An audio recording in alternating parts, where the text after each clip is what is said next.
of the 17th 21st Lancers at the Battle of Omdurman in 1898, far from closing the chapter on the horse as an engine of war, merely represented the final fling of the formalized use of the horse as the spearhead of an attacking army.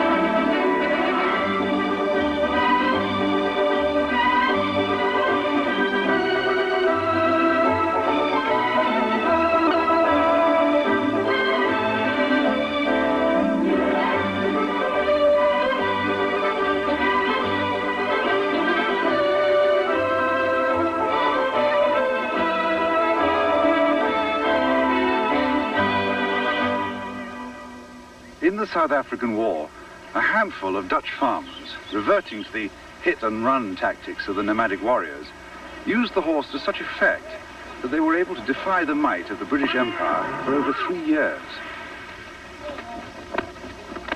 The British cavalry on the whole, I'm afraid to say, had a very bad record about looking after their horses.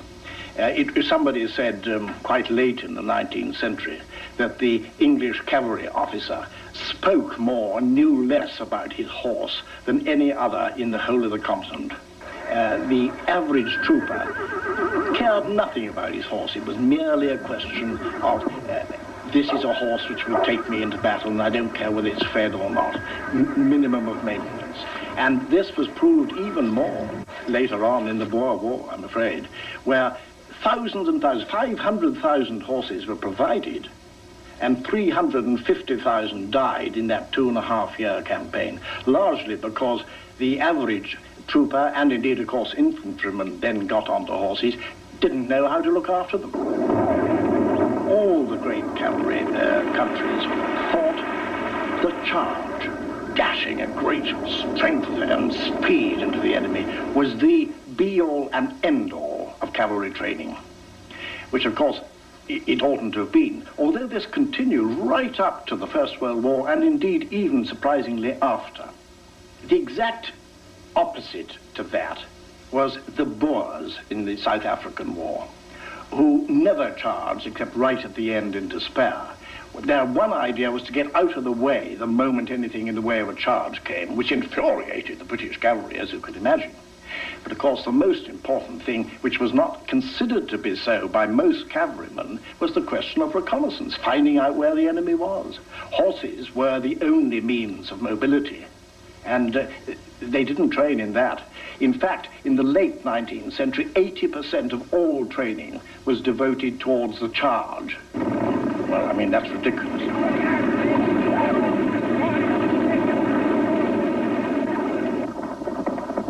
The use of the horse to retreat, as well as advance, had been central to the strategy of nomadic peoples like the Mongols and Tartars. This was particularly important against machine guns and barbed wire, and the Boer tactics of hit and run, of harassment rather than frontal attack, made the maximum use of the mobility of the horse. Towards the end of the 19th century, an Italian cavalry officer, Federico Capri, was already relating the role of the horse to modern 20th century warfare.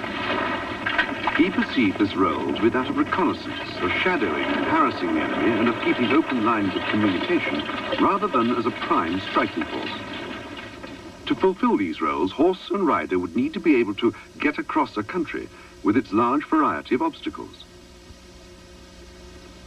Instead of leaning back when going downhill or over a fence, Caprilli introduced a style of riding which served to encourage and promote the horse's natural forward impulse. In direct contrast to the classical school with its emphasis on collection, on keeping the rider's weight back, Caprilli sought to move the rider's body to the natural center of gravity. Prior to Caprilli, they kept their body weight well back and their legs extremely far forward. Now that was a perfect example of the disadvantages of such a seat, that when the rider leans back so far, the horse may clear the fence in front, but it is practically impossible for it to jump behind. Captain Caprilli, through his observations of horses, both mounted and dismounted, recognized that the horse is capable of jumping extremely well if it is allowed to. So I'll try to show how his style of jumping aided the horse in clearing a fence. There, I think, was a much happier picture.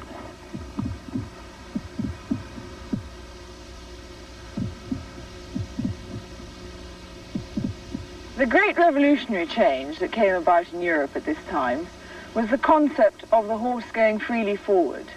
No longer was he asked for ultra collection with a very sharp curb bit. Now snaffles were beginning to be used. The great philosophical change was that a horse was now asked to do what he himself could naturally do, instead of being forced to do things. Here we see a return to the ancient principles of Xenophon. From the Italian cavalry school at Pineroli, this modern attitude to horsemanship spread throughout Europe during the first 2 decades of the 20th century and formed the basis for most styles of horsemanship used in the Western world today. By 1910, horses in industrialized countries numbered 1 for every 5 people. So deeply embedded was the horse in everyday life that it seemed inconceivable that his place in it could ever be seriously challenged. Even by that new phenomenon, the motor car. For style and comfort, for continuity and adaptability, the majority of Edwardians still preferred the horse to the motor car, recognizing perhaps the latter's doubtful reliability. On the Asian steppes, the horse continued to be a major element in man's survival. In very much the same way, the horse had become an integral part of life on the open ranges of Australia, the Americas, New Zealand, South Africa, and elsewhere. In these societies, the attitude to the horse was very much more practical, less elitist than in Europe. For the cowboy of the New World resembled his Asian counterpart in his everyday use and dependence on horses.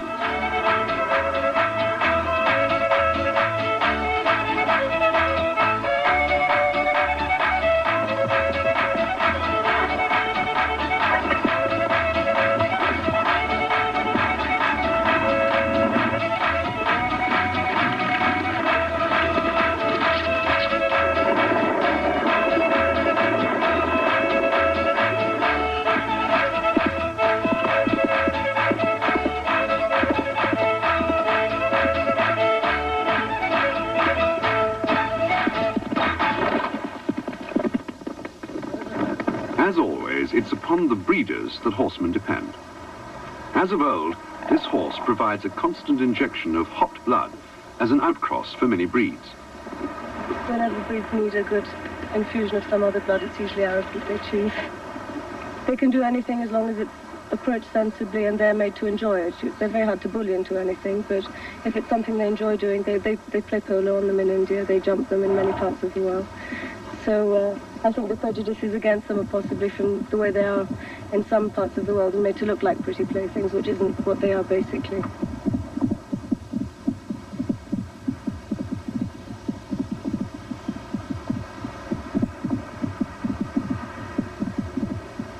I like Grey's Lady best, but if it's a good horse, it doesn't really matter what colour it is. Many people are prejudiced against too much white on them. I don't really mind if it's a good horse. By constantly importing fresh blood from Europe, new breeds were developed in North America, who were able to respond to the particular needs of the inhabitants. In terms of ability, the most outstanding of all these breeds is the American quarter horse. The British and Irish colonists and the Scottish colonists developed a special form of racing, which was a match race between 2 horses over parallel paths, each a quarter of a mile long. It was found that these short-distance horses were ideally suited for working cattle. On the open range, where you might have a herd of 100, 200 steers, and there was no fencing, and you had to separate these animals from the rest of the herd because they were sicker for one reason or another. The only way to do it was with a horse. From that developed what is known today as cutting. It takes a horse of great speed and great agility to do this because the efforts which a steer will make to rejoin his fellows are tremendous. The American Quarter Horse Association does not allow any white on the body of the horse. If there is white, they are ineligible. So quarter horse breeders who kept getting white in their horses decided to found their own association, which they called the Paint Horse Association. Now, they are very restrictive as to the horses that they register. They either have to be in the Paint Horse Association stud book, or in the Quarter Horse stud book, or in the Thoroughbred stud book.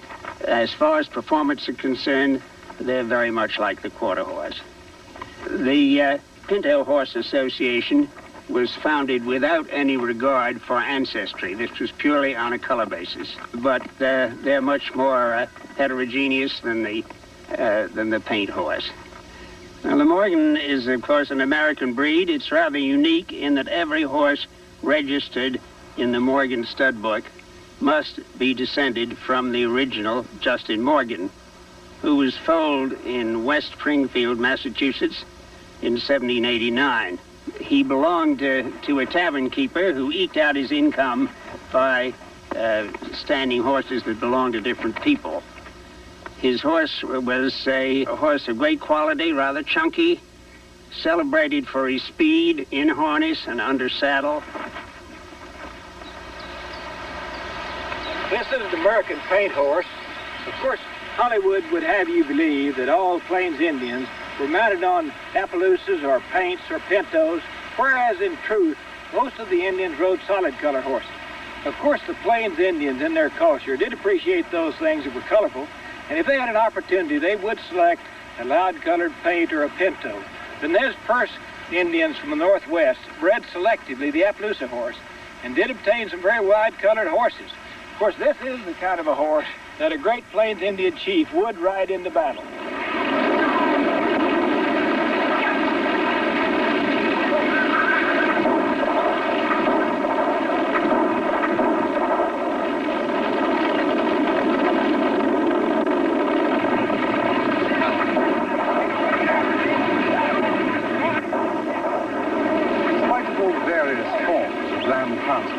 Created in the 18th and 19th century. The first 2 decades of the 20th century saw the 5th and final great jump in the world's horse population, which now exceeded 110 million horses. There were virtually no forms of human activity in which the horse did not play some part. And for the horse, sadly, this meant that once again he'd be asked to lay down his life in the service of mankind.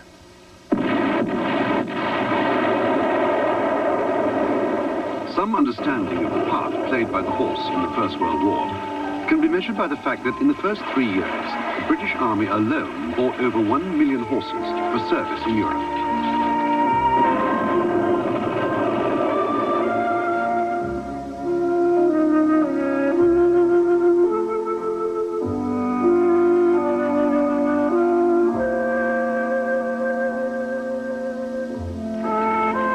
In the First World War, horses were playing a very significant part in warfare, but not, of course, as cavalry for charging and reconnaissance, but for transport.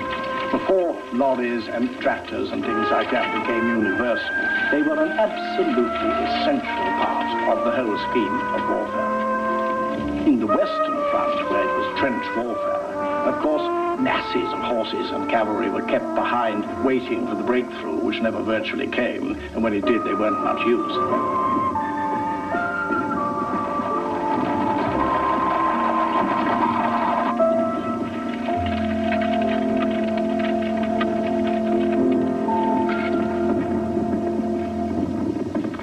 On the Western Front, the role of the horse was very much one of support, for this was a foot soldiers' war. Elsewhere, however, the horse did play a decisive part. In the Near East, General Allenby's desert-mounted corps, made up of some 20,000 Australian, New Zealand, Indian and British cavalry, advanced across waterless deserts, in temperatures of over 100 degrees.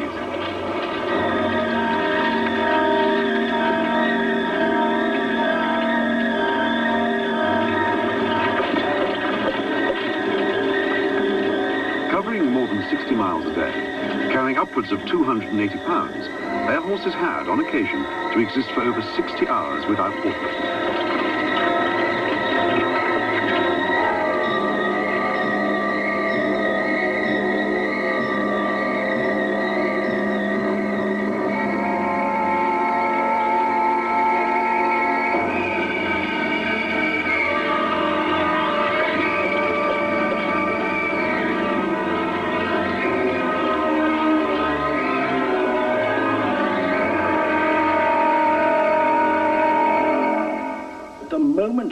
There was a campaign away from trench warfare, as there was in Palestine under Allenby, who was a great cavalry commander.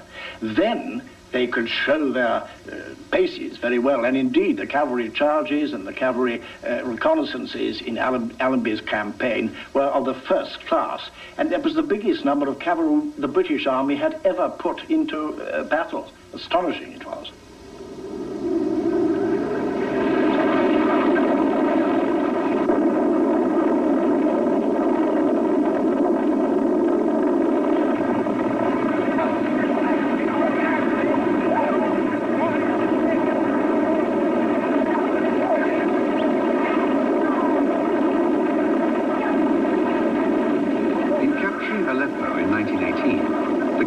Cavalry tactics of Allenby's armies reflected those of Alexander the Great's in his defeat of the Persians more than 2,000 years earlier.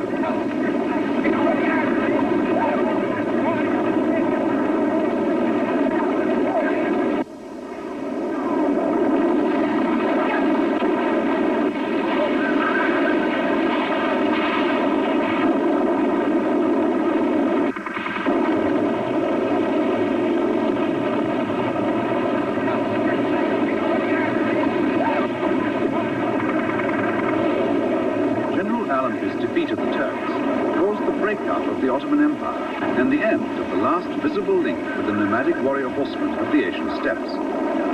For the Turks, originating like so many other conquering horsemen in Central Asia, had truly built their empire from the back of a horse. Of them, the prophet Habakkuk wrote, "Their horses are swifter than the leopard and more fierce than the evening wolves. They shall fly as the eagle that hasteth to eat. They shall come all for violence." Now that the power of the horse had been effectively broken, the power of the Turk could no longer be sustained. In creating a series of self-determining Arab states, this cavalry campaign resulted in a totally changed political climate throughout the Near East, a political climate which still dominates much of both Eastern and Western diplomacy. A sad epitaph to this campaign was the British government's refusal to pay for transporting their troop horses back to Britain. As a result, these horses were sold off to any bidder, and although many were later saved by the Brooke Hospital, which was set up for this purpose in the 20s by Sir Geoffrey and Lady Brooke, many more ended their lives in appalling circumstances. It's a strange fact that the British love for the horse is not recognized through any sculpture or statue in the whole of London. The debt owed to the horse as such a stoical comrade in arms throughout the First World War.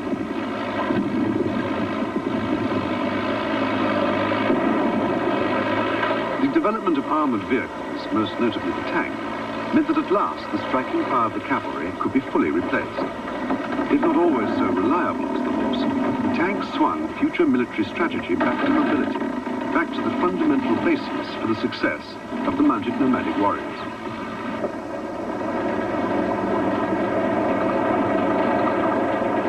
Nevertheless, some designers still clung to certain elements of horsemanship when developing their new engines of war.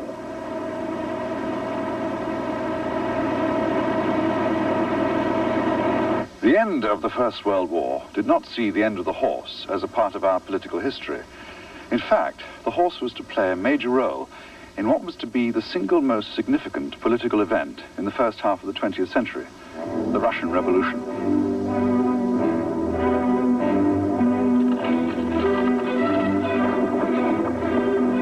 In writing to Lenin, Trotsky was forced to overcome his inherent dislike of cavalry.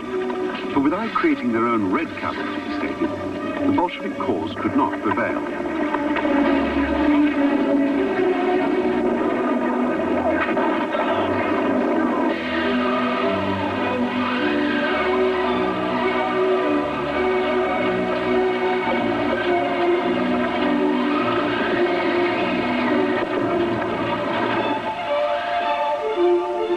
Although the horse continued to play his historical role in the East, the rapid increase in motorized transport seemed likely finally to end the usefulness of the horse in the West. Incredibly, however, Abyssinian horsemen faced by the armored columns of Mussolini's invading armies in 1936 effectively checked and delayed their advance.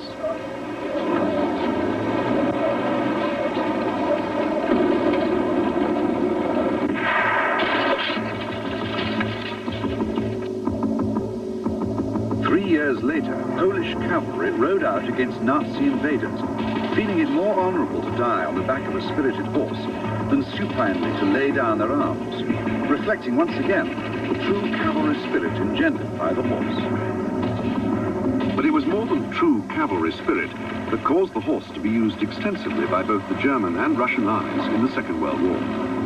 On the Eastern Front, the terrain and, more significantly, the bitter weather caused mechanized transport to seize up. Where man was defeated by the elements, his partner, the horse, was not.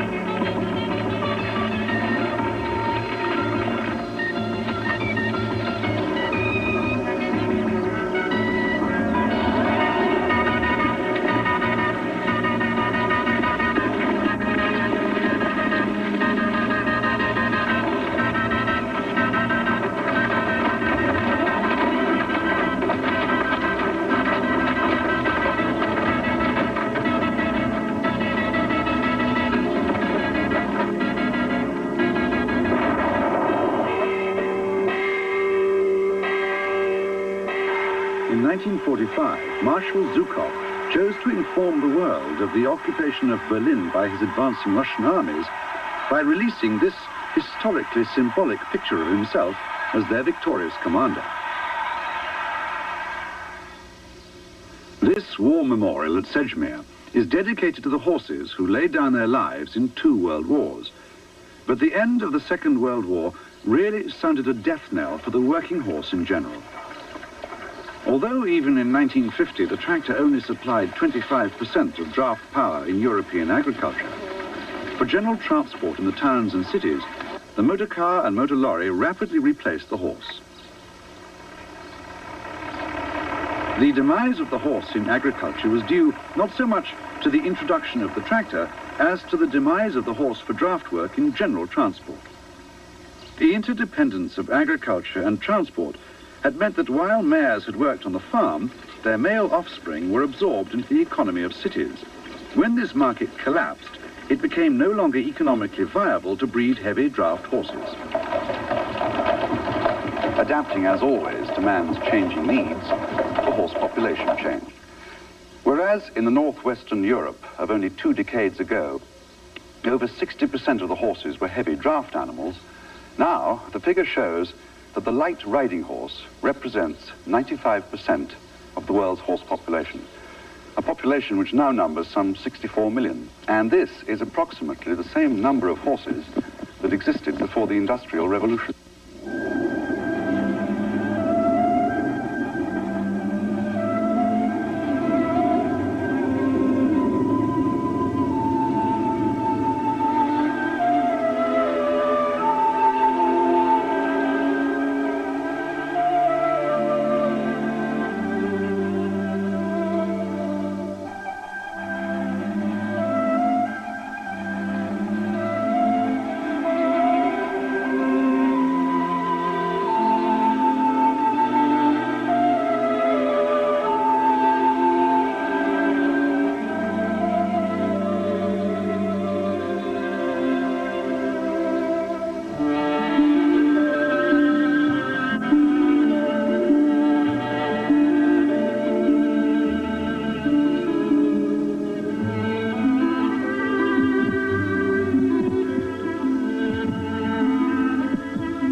civilization which depended on the horse has gone forever, then it's been replaced by a civilization which is still enriched by the horse. 90% of the world is made up of two kinds of people. Those who own horses and those who would like to own them. 10% maybe don't care.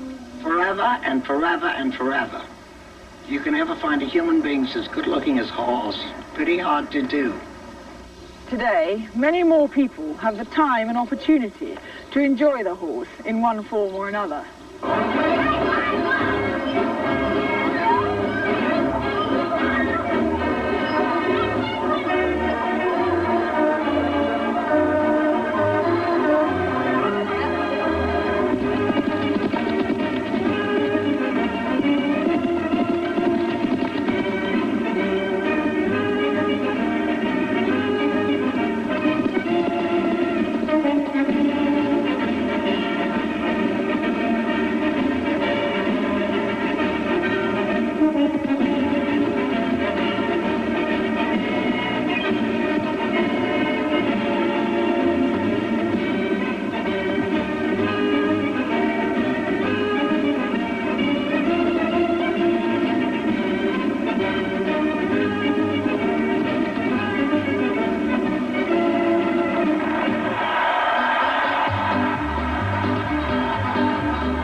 As far as recreation is concerned, as far as the effect that he has on the education of our youngsters who, in the pony clubs and in the 4-H clubs, learn not only a lot about horses, but a lot about how to behave, how to develop their character, he has a great future.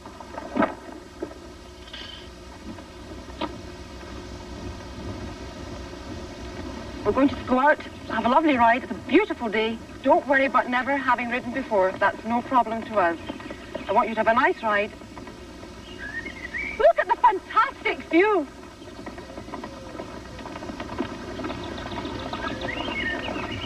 This is the beauty of pony trekking. Complete and absolute freedom. You and your horse over the countryside. Fabulous.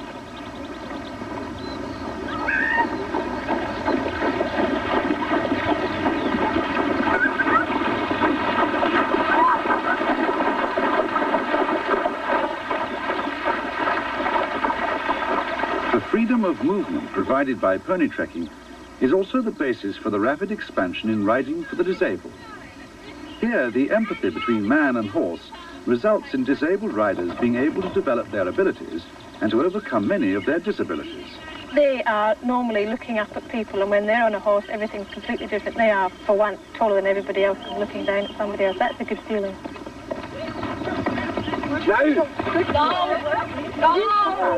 The increasing complexities of modern-day life that cause us to turn once more to this wonderful person.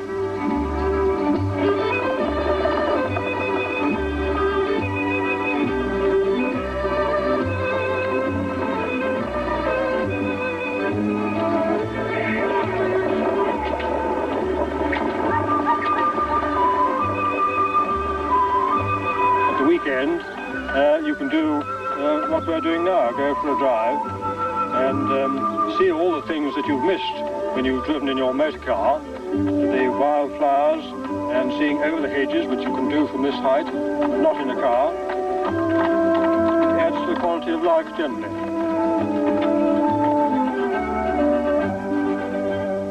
Society was formed with the hope that possibly 100 members would join. And the marvellous thing is now that there are about 4,500 members of the British Driving Society. There are also flourishing driving societies in America and Australia and New Zealand.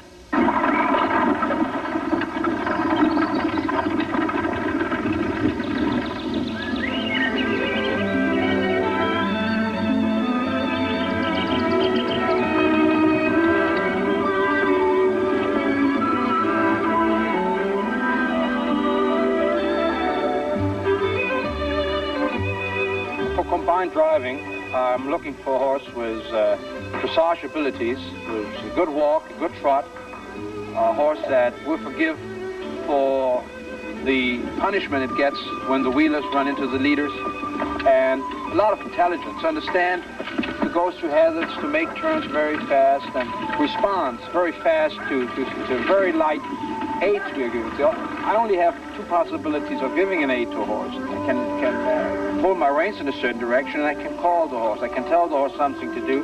So we need a high intelligent horse to do that. I think it's deep inside of us something that gives us a great feeling when we can manage big animals like a horse, and I'm managing 4, and it gives me a great pleasure inside that I can train him and do all these things through the woods and through the hazards, and I think that's what all equestrian sports are about, that we human beings can direct horses and can train horses in a certain way.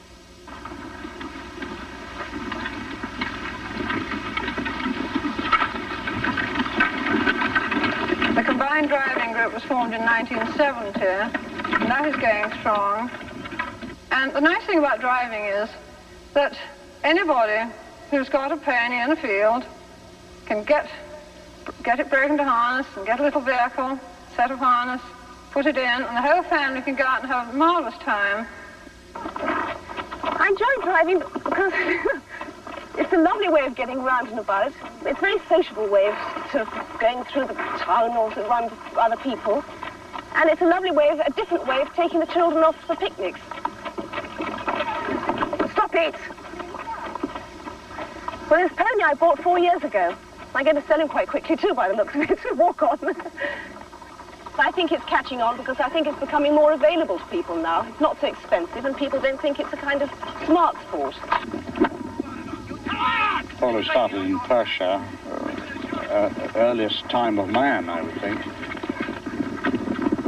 One time played with a man's head. We don't actually do that in Scotland, but it can be a fairly rough game. Go now, Peter, go! Polo, I believe, since the war has grown, in spite of people saying that, you know, it's going to be expensive to play. Polo's got larger. There's more clubs started up. There's more clubs today in the UK than there were pre-war.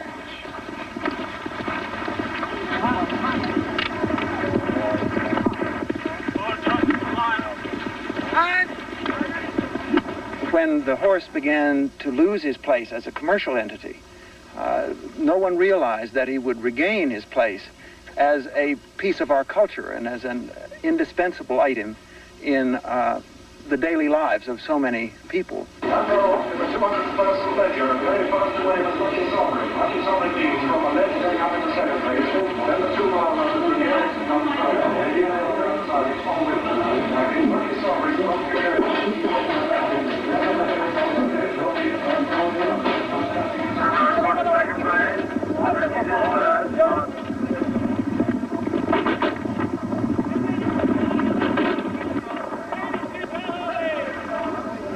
definitely a future for racing. I think that one sad thing about racing is it's become a very, very high-powered industry. I think it's probably nearly now the second largest industry in the country. I think now you're getting a large tycoon owner, probably using racing more as an investment than a sport.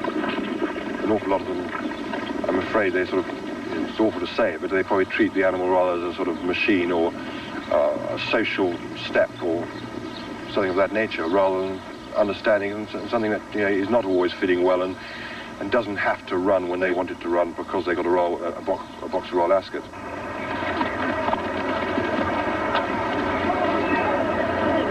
Modern day show jumping is really about precision and jumping with great accuracy, power and speed related, the distance between the fences.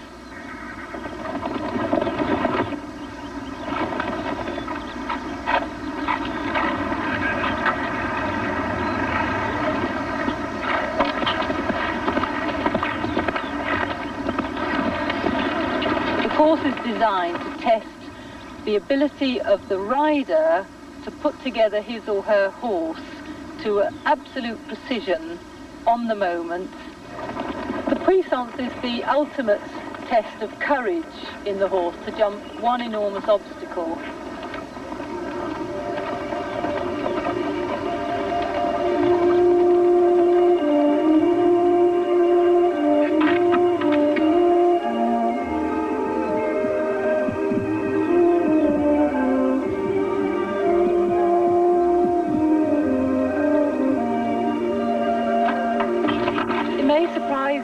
People to know that the training of the horse is basically done as a gymnast on the flat. What I'm trying to do with the horse on the flat is get it to relax but go with power. And the natural instinct for most horses is when they see the fences they rev up and tighten up and go tense. And this is a bit we try to iron out on the flat and get them to accept the jump as part of their natural route across the ground. Now, the short strides are safe and produce you clear rounds, but you want to be able to do either or, and particularly to jump against time to save time. So we'll just go once on the longer stride, hopefully, and see how it goes. 1, 2, 3. Basically, one builds the same exact basic training into every horse and then adapt a bit of the horse's own personality so that you get the best result you possibly can.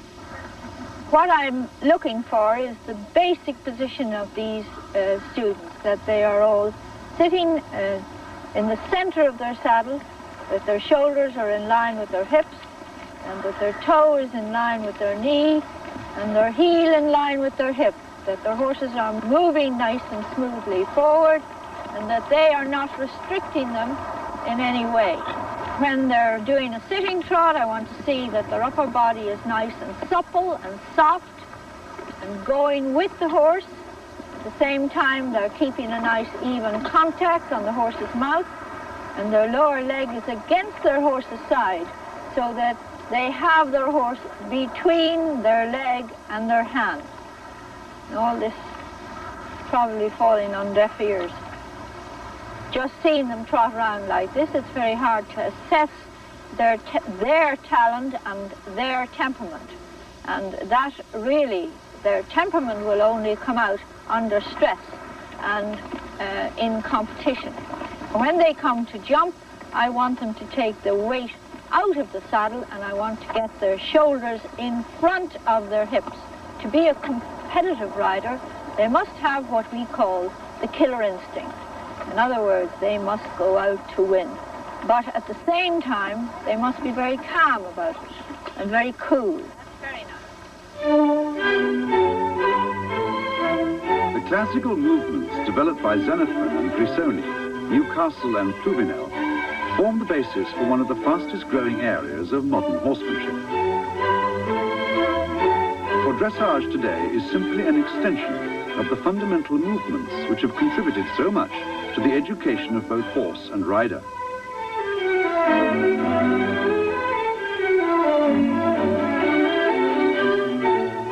This education becomes particularly important when riding across country. The three-day event is the complete test of horse and rider. It contains three disciplines: dressage, speed and endurance, which is cross-country riding, steeplechase and roads and tracks, and the third discipline of show jumping.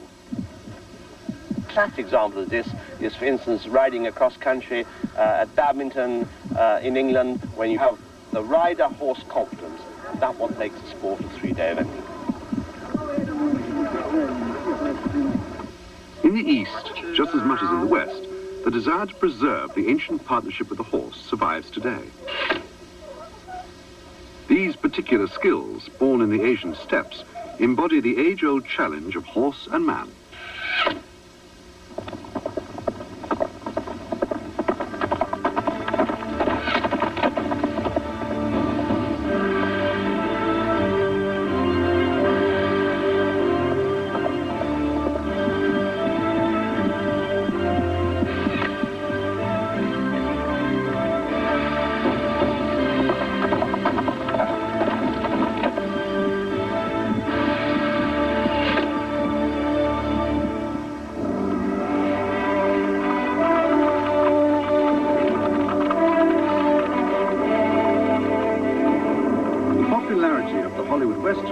Might be seen as the result of nostalgia for the simple values of the pre-industrial age.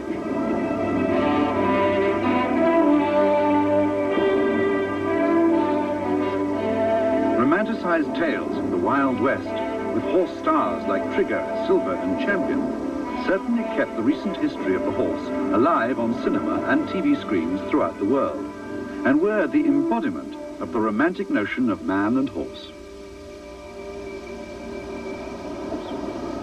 Actually, they glamorized the settling of the West a great deal compared to the hard work and the tragedies and everything. They showed the tragedies all right, but they didn't show the real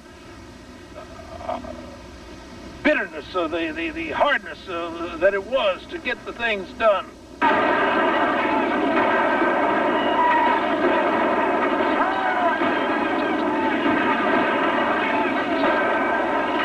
I don't like that part of Hollywood at all. I would rather show the West as it was. They, for instance, take Billy the Kid. Billy the Kid's hips were wider than his shoulders. He was notorious homosexual and about as ugly a man as you'd ever want to look at. And why they would want to glamorize an individual like that, I'll never know. Because of the people that he killed, two of them, was a little old man and a little old lady riding on a buckboard coming home on a Saturday night after they'd been shopping in town. And that dirty, rotten little coward laid on the side of the road and blew them off with their buckboard. And I think he got $4 in their groceries. And they're going to make a hero out of him. Horses have such a natural, wonderful style of their own. They're very inventive towards being alluring and beautiful and smart. So it's very easy for them to be very, very smart and very, very attractive. I mean, the beautiful way that a man in the hunting field, in the racing world, on a racehorse, driving a carriage, every move of the horse world is turned out. It's the turnout people get so excited about.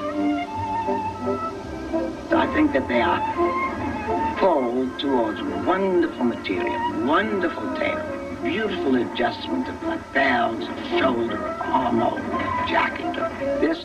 Then the flap of the skirt is so beautiful. Then if they're in jodhpurs, that's wonderful. Wonderful line. Exciting. It's exciting. It's beautiful. It's perfection.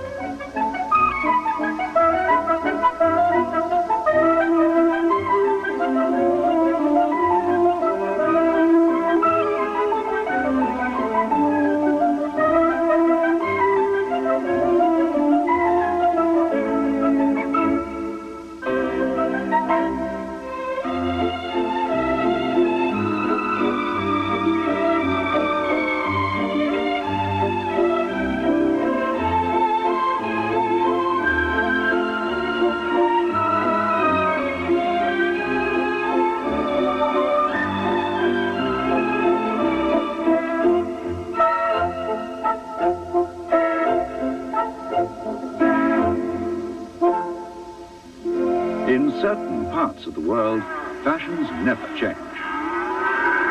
We use the horses for the practical purposes that they're better to move the cattle with.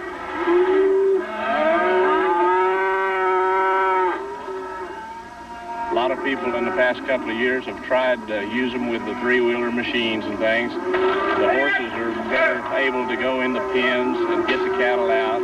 They're easier on the cattle. You have a lot less chance of injuring the cattle when you're a horseback than you do on a machine.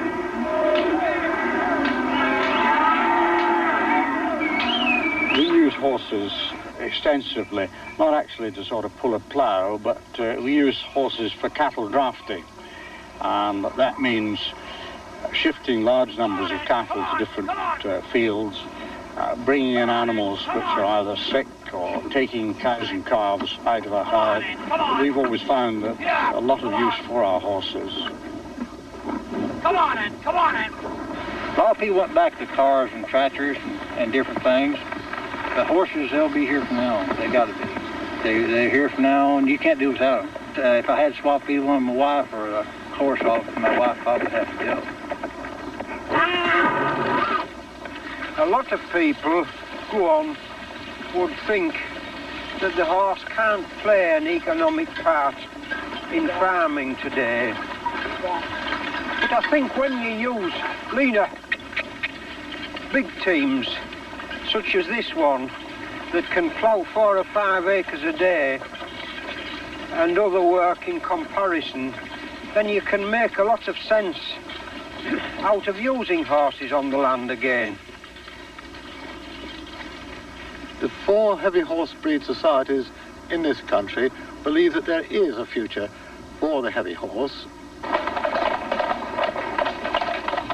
We have a history whereby the government, right from the last century onwards, or even before, never has encouraged heavy horses or any horse breeding. We think that's wrong. We believe that there are, or will be, in the future, jobs which they can economically do and maybe wanted for. It's not a sort of soft or sentimental idea at all.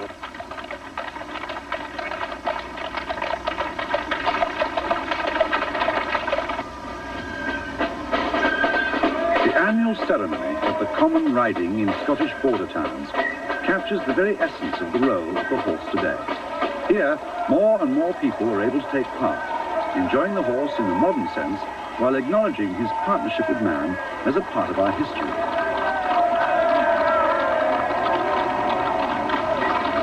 It was our old friend Xenophon who said, "The creature that I have envied most is the centaur, able to reason with a man's intelligence and to manufacture with his hands what he needed, whilst possessing the fleetness and strength of a horse." All these advantages I can combine in myself by becoming a horseman. What I admire of the horse is its friendliness with the man. It's the noblest animal on earth. Whether you need a horse or not, that's another question. But most people want one, if they can afford it. Does he have a future? Oh, always, always, because of his beauty.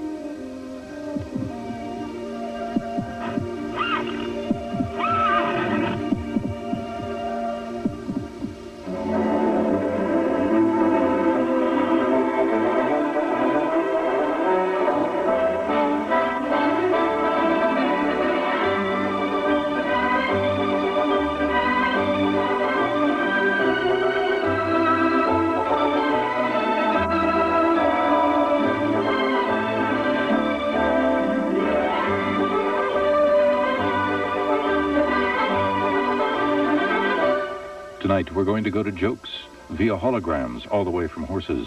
Comedy Tonight is next this evening with Carrie Snow welcoming Brett Butler, Jeff Bolt, and Culture Clash. Then Monty Python's Flying Circus, all after a KQED science note on three-dimensional holograms.